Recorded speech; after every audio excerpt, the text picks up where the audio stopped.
Un jour spécial, pouvez-vous nous décrire comment vous vous sentez avant cet événement exceptionnel, malheureusement?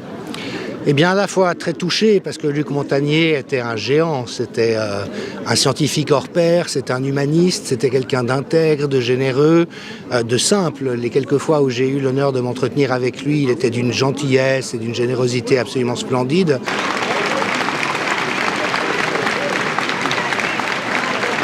Je l'ai connu en 1983, quand il est venu nous présenter à l'hôpital Necker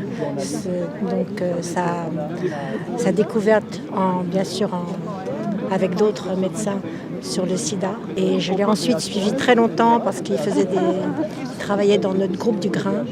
Et vraiment, il nous a rendu des services immenses en cherchant. C'était un homme qui cherchait en dehors des sentiers battus. Et je trouve qu'on doit lui rendre un hommage tel qu'il le mérite aujourd'hui, parce que c'est vraiment un très grand scientifique.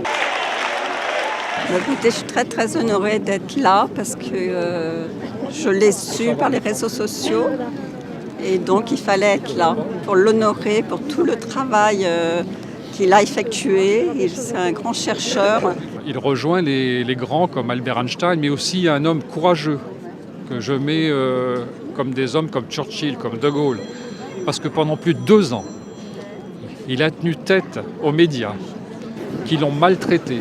Il y a quand même un bout de temps qu'énormément de gens se rendent compte de ce qui se passe ici, dans ce pays, d'une très grande manipulation.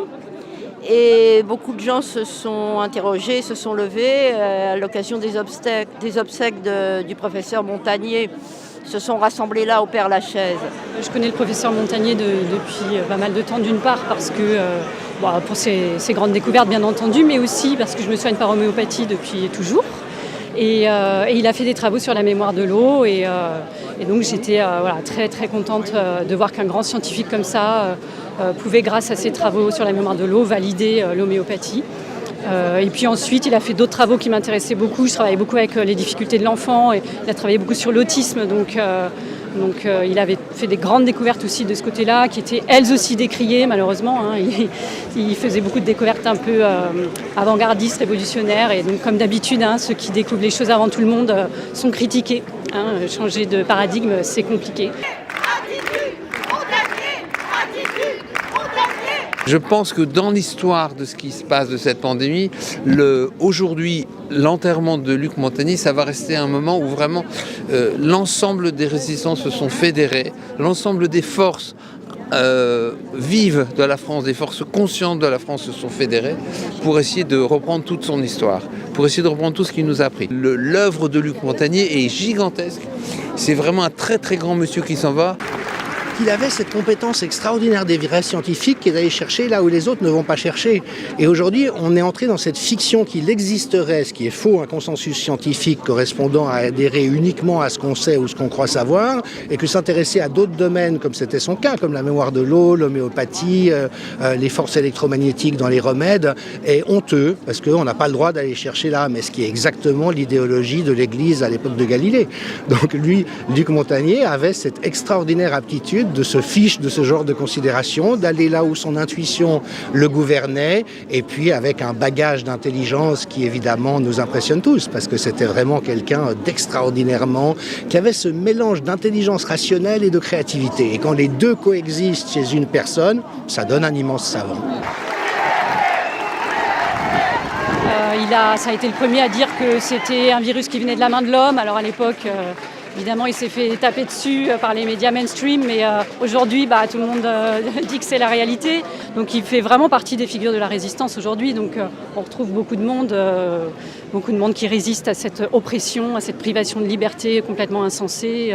Et heureusement, il n'est pas le seul. Il y a beaucoup d'ailleurs de grands scientifiques comme lui qui sont présents pour lui rendre hommage. Et ils sont très précieux. Toutes ces personnes-là sont extrêmement précieuses, que ce soit Péronne ou plein d'autres. On les remercie, nous tous citoyens. Si on n'avait pas des grandes personnalités scientifiques qui appuyaient ce que nous on ressent en tant que personnes pas spécialisées dans le domaine, grâce à eux, on peut vraiment renforcer notre esprit critique et être vraiment dans la lutte de tout ce qui se passe. Donc on les remercie beaucoup et donc on a envie de lui rendre hommage. Et moi, je m'interroge beaucoup sur la liberté et la liberté de penser. C'était un homme de pensée libre, un grand scientifique, obligatoirement, ces gens-là le sont, il me semble, fondamentalement. Je suis donc ici, avant tout, pour la liberté et la liberté de penser qui, gravement, est entamée et piétinée par ce gouvernement.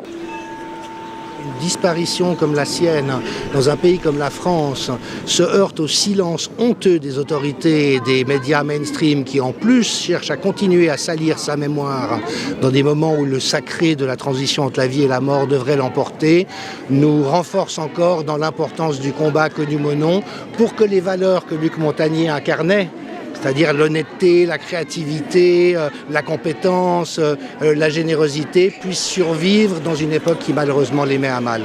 Le professeur Didier Raoult l'a dit, tous ceux qui s'attaquent à lui aujourd'hui seront oubliés, mais dans 2 siècles, on parlera encore de Luc Montagnier.